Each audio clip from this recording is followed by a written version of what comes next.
Assalamualaikum warahmatullahi wabarakatuh. Apa kabar?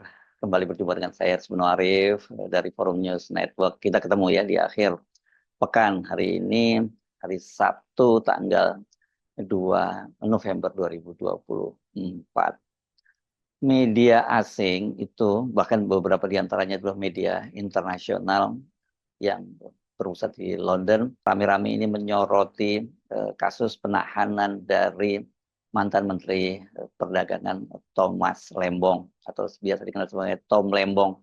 Dan mereka ini, media-media asing ini banyak sekali yang mengkhawatirkan bahwa fenomena penangkapan Tom Lembong ini adalah merupakan penggunaan instrumen hukum untuk membungkam kelompok-kelompok kritis kepada pemerintah. Dan ini selain Reuters yang menyoroti soal ini, media-media seperti di India, Newsweek India, dan media di Singapura, The Straits Times, Channel News Asia, terus The Age di Malaysia, dan juga South China Morning Post di Hong Kong itu juga menyoroti kasus Tom Lembong ini. Saya akan terjemahkan untuk Anda yang ditulis atau diturunkan artikelnya di South China Morning Post. Ini dia karena menarik, ini judulnya, dia menggunakan constitutional hardball beyond the rest of Indonesian ex-minister Thomas Lembong. Kalau kita terjemahkan secara bebas, ini kan constitutional hardball ini sebuah idiom ya. Kalau diterjemahkan ini kira-kira adalah ini tindakan keras menggunakan secara konstitusional itu, tapi dia berupa eksploitasi prosedur, undang-undang, dan institusi oleh aktor untuk mendapatkan keuntungan partisan dengan cara melanggar norma yang telah ditetapkan dan melampaui batas legalitas. Jadi memang cukup complicated ini definisinya, tapi kita ya kira-kira bisa terjemahkan bahwa ini merupakan penggunaan instrumen hukum gitu yang melampaui batas kewajaran dan melampaui batas-batas legalitas. Jadi ya ini sebenarnya bisa disebut tindakan menggunakan secara konstitusional, tapi dia inkonstitusional. Oke, saya bacakan saja beritanya yang dari South China Morning Post gitu.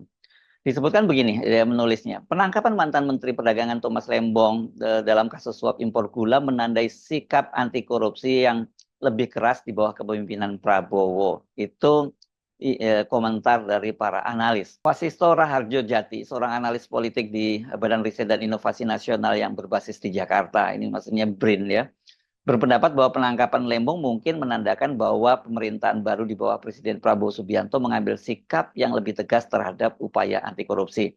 Kalau yang ini betul-betul memang apa dasarnya itu adalah hukum, berdasarkan hukum yang jelas ya, saya kira ini nggak ada persoalan ya. Namun beberapa analis dan penggiat korupsi itu menyuarakan kekhawatiran tentang ambiguitas dalam kasus ini. Mereka mempertanyakan apakah kasus ini ditujukan untuk menargetkan kritik terhadap pemerintahan yang berkuasa dan kemudian bermuatan politis. Jadi memang terbelah gitu, ada yang melihat ini, oh sinyal Prabowo akan mengambil tindakan keras terhadap kasus-kasus korupsi, dan itu artinya tidak hanya pada kasus Tom Lembong. Dan kalau pada kasus Tom Lembong ini kan yang jadi persoalan ini kasusnya sudah terjadi 9 tahun yang lalu dan baru dibuka sekarang. Artinya kalau memang konsisten, banyak sekali kasus-kasus semacam itu. Karena itu kemudian para kritisi di Indonesia kan mendorong Kejaksaan Agung untuk memeriksa juga menteri-menteri perdagangan yang lain. Banyak ya menteri perdagangan di era Jokowi itu, bukan hanya Tom Lembong, total setidaknya ada 6 orang. Jadi ya semua harusnya diperiksa gitu. Termasuk ya Zulkifli Hasan, ya, menteri perdagangan terakhir yang dia menjabat cukup lama, dan ini netizen juga menyerukan hal itu gitu ya. Nah, balik ke South China Morning Post ini lagi ya. Penangkapan Lembong menandai kasus korupsi tingkat tinggi pertama di bawah kepemimpinan pemimpin baru Prabowo yang mulai menjabat awal bulan ini. Prabowo kan dilantik pada tanggal 20 Oktober 2024. Jadi belum genap 1 bulan sekarang ini. Lembong, mantan bankir investasi, itu menjabat sebagai Menteri Perdagangan dari tahun 2015 dan 2016 di bawah pemerintahan Joko Widodo. Dan dia juga kemudian menjabat sebagai Kepala Badan Koordinasi Penanaman Modal masih juga di era pemerintahannya eh, Joko Widodo. Ini sebenarnya dia di reshuffle atau digeser gitu jabatannya, dan ini kemudian dia mengakhiri masa jabatannya bersamaan dengan akhir dari pemerintahan Jokowi periode pertama tahun 2019. Meskipun dia pernah dipandang sebagai bagian dari lingkaran dalam Presiden Joko Widodo, Thomas Lembong menjadi sangat kritis terhadap kebijakan ekonomi mantan presiden tersebut setelah dia berhenti menjabat. Dia mengatakan proyek utama pemindahan ibu kota yang diusung Presiden Joko Widodo tidak transparan dan menyebut kebijakan hilirisasi nikelnya sembrono. Pada pemilu bulan Februari, Thomas Lembong mendukung kandidat saingan anaknya Pak Jokowi ya tentu saja, eh, Anies Baswedan sebagai co-captain atau wakil kapten tim kampanye nasional Amin.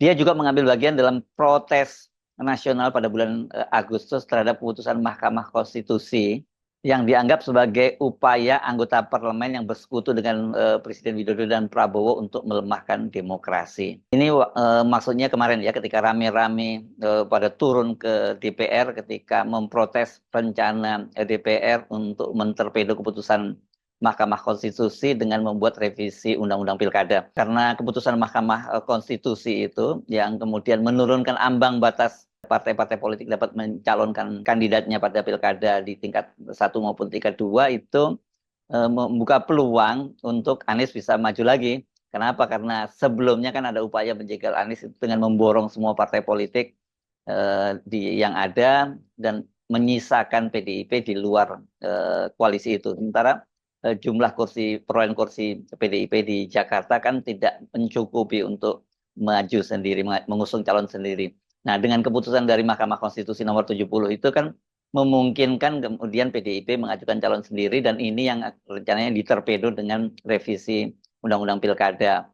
Tetapi kan kemudian revisi itu dibatalkan, dan sisa ceritanya Anda semua tahu bahwa akhirnya PDIP juga tidak jadi mengusung Anies Baswedan, tetapi mengusung Pramono dan Rano ini sebagai kesepakatan diam-diam antara pemerintahan Jokowi atau antara Presiden Jokowi dengan Megawati.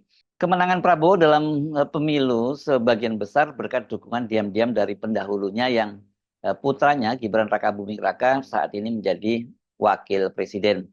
Sejarah menunjukkan bahwa ketika demokrasi dirusak, ketika lembaga-lembaga negara kehilangan otoritasnya, kebebasan akan hilang, kata Thomas Lembong kepada pengunjuk rasa di luar parlemen menggunakan pengeras suara selama protes pada bulan Agustus yang lalu. Anies kemudian mempublikasikan pernyataannya di platform media sosialnya X itu pada hari Rabu yang menyebut Lembong sebagai orang yang berintegritas tinggi. Ini juga dimuat kok di akun Instagramnya dari Anies Baswedan ya.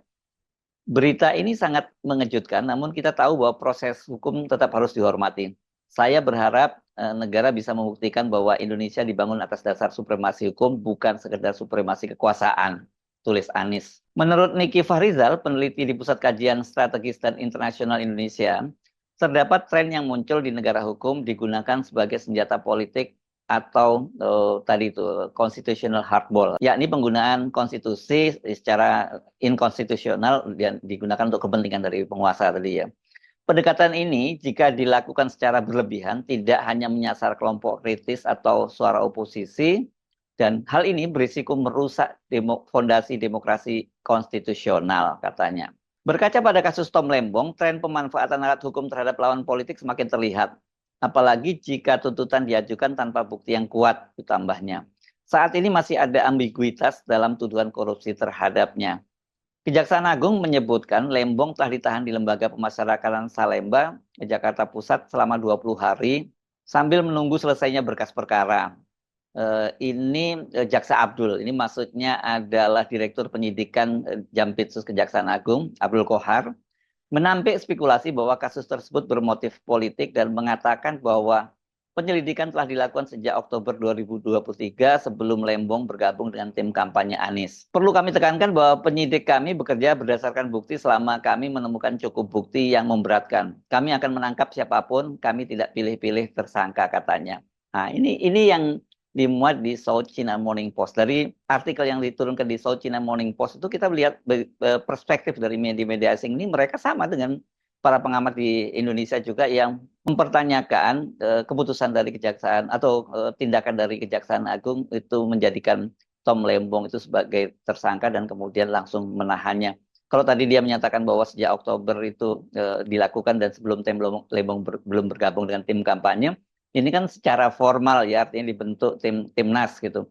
Tetapi kan semua orang tahu bahwa Tom Lembong itu sudah menjadi pendukung Anies Baswedan sejak sebelum dibentuknya timnas itu ya. Timnas ini kan setelah pasangannya terbentuk. Jauh sebelum itu semua orang tahu bahwa Tom Lembong ini menjadi pendukung Anies untuk maju pada Pilpres 2024. Dari situ saja kita lihat bolongnya argumentasi dari ya, kejaksaan ini dan lebih menarik lagi karena kemudian argumen yang diajukan oleh kejaksaan mengapa mereka menetapkan Thomas Lembong sebagai tersangka ya karena dia itu memberikan izin untuk kuota impor gula ketika Indonesia sedang surplus gula dan kemudian akibatnya pemerintah itu negara itu kehilangan potensi keuntungan 400 miliar. Jauh ini yang lebih memberatkan opini publik karena kejaksaan itu belum punya bukti bahwa ada aliran dana ke Tom Lembong.